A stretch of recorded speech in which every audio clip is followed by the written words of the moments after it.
Fabrice, on va évoquer maintenant un autre ministre. Il s'appelle Éric Dupond-Moretti. C'est un avocat pénaliste, ancien ténor des barreaux, nommé ministre de la Justice en juillet 2020. Le 7 février, il y a 3 jours, tu as révélé qu'Éric Dupond-Moretti a perçu, lorsqu'il était avocat, avant son entrée au gouvernement, 100 000 € d'honoraires d'une société aux Seychelles qui lui ont permis, ces 100 000 € d'acheter une voiture de luxe, en l'occurrence une Maserati, qu'il a payée en partie en cash. Fabrice, est-ce que tu peux nous résumer cette affaire ? Oui, ça lève un peu un coin du voile sur les pratiques professionnelles de Éric Dupond-Moretti quand il était encore la star des prétoires et l'avocat le plus connu du grand public en France. Et en effet, quand il était avocat, il a touché 100 000 € d'une société basée aux Seychelles, qui est l'un des plus redoutables paradis fiscaux au monde, société dont il n'a pourtant jamais été le conseil et dont les dirigeants, il ne les a pas plus défendus, ce qui pose déjà un premier problème, puisque le règlement intérieur de la profession d'avocat dispose qu'un avocat ne peut pas être payé par quelqu'un d'autre que son client ou un mandataire de son client. Donc première question qui se pose sur ces pratiques. Sitôt ce virement fait par cette société qui n'est donc pas dans l'intérêt de la société aux Seychelles, on découvre que la société en question, en fait, elle est au cœur d'une immense escroquerie boursière, une sorte de mini Madoff à la française qui a plumé des centaines d'épargnants français. Certains se sont retrouvés complètement sur la paille et c'est cet argent-là que Éric Dupond-Moretti découvre. Et sitôt l'argent touché sur son compte professionnel, il le transfère sur un compte personnel qu'il utilise pour aller acheter une Maserati. Il achète la voiture qu'il veut. C'est exactement comme les vacances à Ibiza où François de Rugy mange ce qu'il veut. S'il a envie de manger des homards, c'était évidemment pas ça le cœur de l'enquête. Mais pour acheter ce bolide de luxe, une Maserati à 95 000 €, dans un autre paradis fiscal, Monaco, dans un garage dans lequel il n'est pas client et dont il paye une partie non négligeable, 20 000 € en espèces. Somme qu'il n'aurait pas pu dépenser en cash en France, d'après la législation. On est en 2013.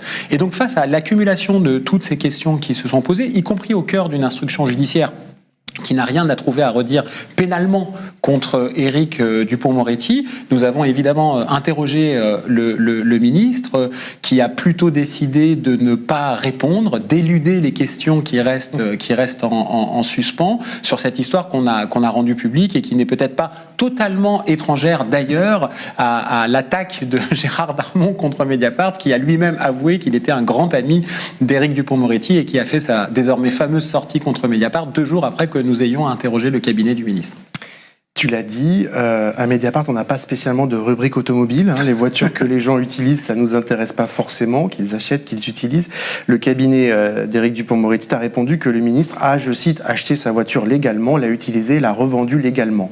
Donc pourquoi c'est d'intérêt public ? C'est d'intérêt public parce que ça en dit long sur la pratique professionnelle de l'avocat Éric Dupond-Moretti, ne serait-ce que vis-à-vis de ce qu'est l'ordre des avocats et des règlements de la profession. Encore une fois, je l'ai redit, la question qui s'est posée, c'est comment est-il possible qu'un avocat touche de l'argent d'une société dans un paradis fiscal dont il n'est pas l'avocat ? Alors, l'enquête a permis de déterminer que, en fait, le dirigeant de cette société aux Seychelles avait été en prison pendant un temps très court avec quelqu'un qui a été de manière éphémère un client de Dupond-Moretti et que les 2 hommes en prison à Monaco ont fait une sorte de pacte de taulards, assez cocasse.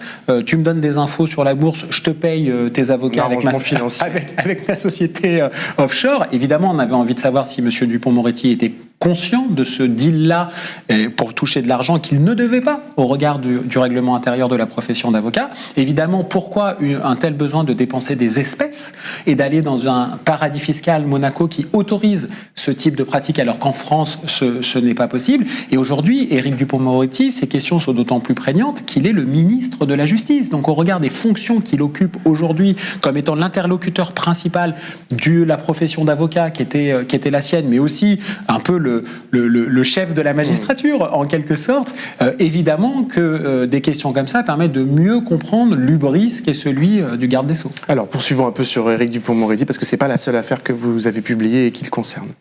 Non, Éric Dupond-Moretti est un personnage, on va dire, central du questionnement qui est celui de l'émission depuis le début, c'est-à-dire du rapport du pouvoir sous Macron avec ce qu'on peut appeler les affaires. Et on a quand même, et c'est inédit dans l'histoire de la République, un ministre de la Justice qui est aujourd'hui mis en examen pour un délit présumé, il est présumé innocent, qui s'appelle la prise illégale d'intérêt. En 2 mots, c'est très simple, on a déjà parlé sur ce plateau. Le ministre de la Justice Dupond-Moretti est soupçonné d'avoir utilisé les moyens de son ministère, en l'occurrence les moyens disciplinaires, pour régler des comptes avec des magistrats avec lesquels il était en guerre professionnellement et personnellement, des magistrats anticorruption, que ce soit des procureurs du parquet national financier ou un juge de Monaco, Édouard Louvreau, dont avec Antoine Rouget, on a raconté l'espèce de vendetta qu'il a déployé contre ce magistrat avec lequel il était en guerre quand il était avocat. Et bien cette situation fait qu'il est mis en examen, et en dépit de sa mise en examen et des promesses du candidat Macron en disant moi, dès qu'il y aura un ministre mis en examen, il pourra évidemment pas rester au gouvernement, et il est maintenu au gouvernement, et non seulement il est maintenu au gouvernement, mais il est soutenu par le président de la République, qui en Conseil des ministres, d'après ce qui a été raconté et non démenti par des confrères, c'était notamment de BFM TV, le chef de l'État, Emmanuel Macron, a dit « Je ne tolérerai pas que sous mon quinquennat, la justice devienne un pouvoir ».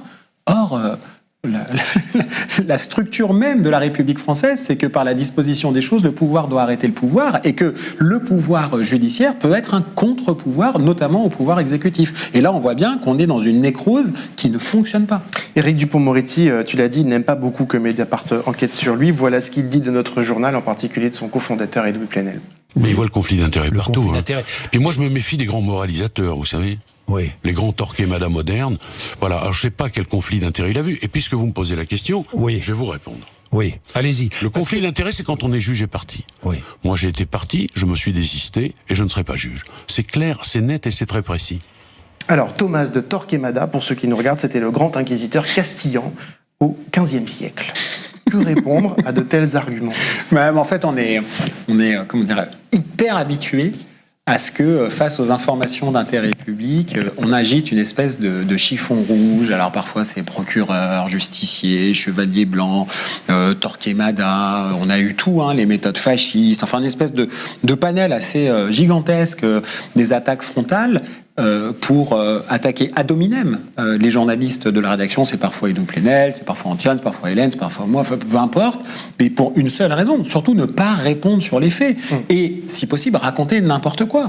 Et je suis au regret de dire que ce qu'on vient d'entendre, par exemple, dans la bouche d'Éric Dupond-Moretti en disant il n'y a pas de conflit d'intérêts, c'est totalement faux. C'est si faux que lui-même a signé un décret ministériel pour reconnaître la situation de conflit d'intérêts et ne plus s'occuper des dossiers pour lesquels il est aujourd'hui mis en examen. C'est une sorte d'aveu par la main du conflit d'intérêts, mais qu'il continue de démentir par la bouche, parce qu'il faut bien faire de la communication. Nous, face à ça, on reste parfois amusé, parfois fatigué, mais en tout cas toujours extrêmement diligent et vigilant pour continuer à ne faire qu'une chose, informer, informer, informer et encore informer.